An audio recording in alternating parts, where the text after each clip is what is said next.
A mendoni se këto protesta mund të ndikojnë negativisht për sa i përket integrimit në Bashkimin Evropian, apo dhe investimeve të huaja, apo dhe turizmit në Shqipëri? Shti marrim me radhë, se janë tre gjëra të ndryshme. Për sa i përket turizmit, unë mendoj që për së vërtetës mendoj që nuk, domethënë, Shqipëria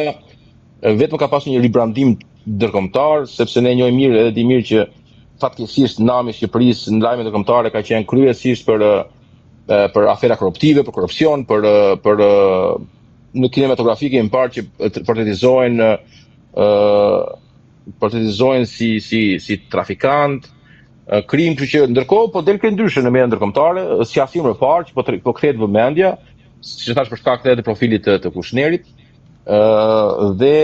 si e tillë po del si një popull i vogël i cili refuzon të illustrohet fuqive të mëdha ose njerëzve të pushtetshëm. Po del si një vend i vogël, po i varfër, por që prapë nuk i shet vlerat e veta për shkak të miliardave që vijnë nga lindja e mesme. Pra në këtë aspekt u mendoj që është krejt e kundërta në aspektin e turizmit, sepse ka ndjekur një simpati, domethënë ka ngjallur një solidaritet të madh aq më tepër kur dihet që Kushneri dhe në veçanti po dhe gjithë familja Trump edhe me të kaluarën e freskët edhe të krizës së ardhur për rritjes së kostos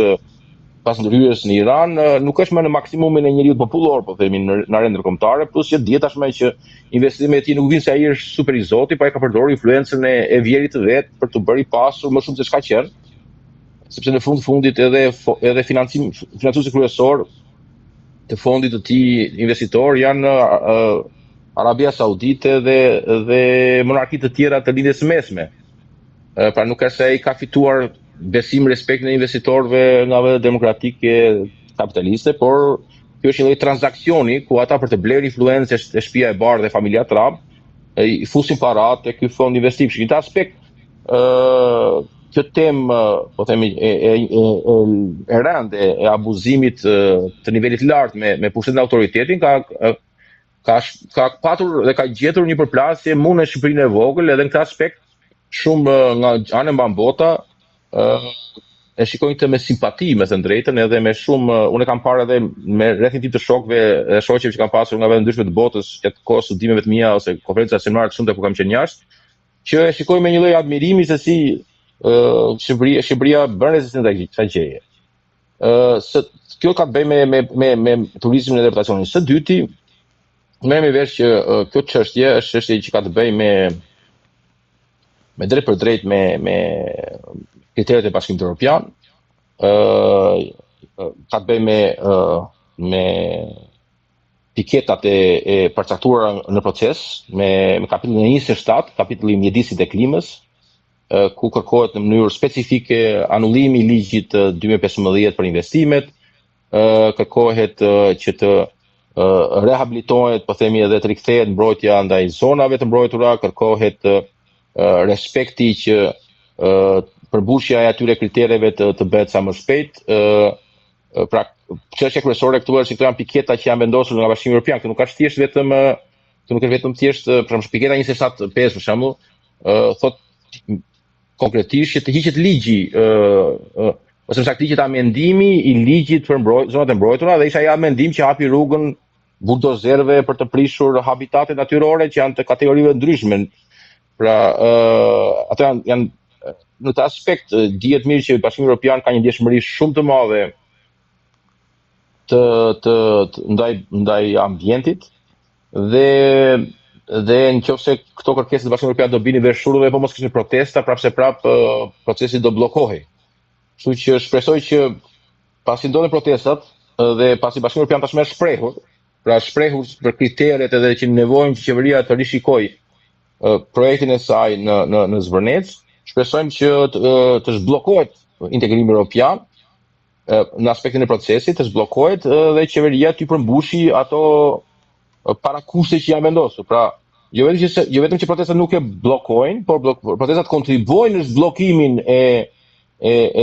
avancimit me këtë proces, sepse janë në përputhje të plot me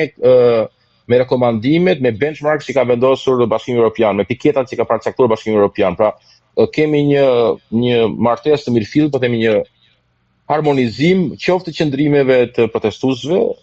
dhe shkaku për cilën është bërë protesta, qoftë edhe të deklaratat të Bashkimit Evropian në formë zyrtare para se të nisin protestat.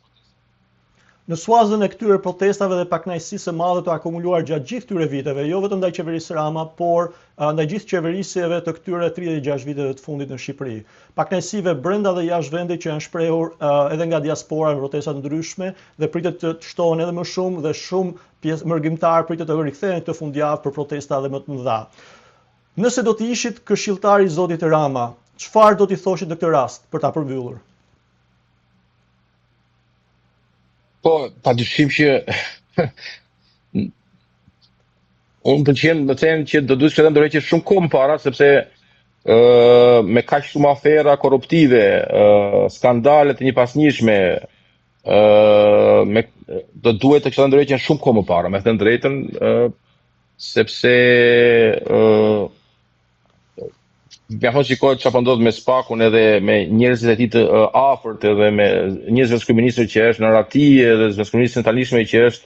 duke ballafaqur me akuza, në një vend normal demokratik do duhet të kishte ndërheqjen prekosh. Në vendet perëndimore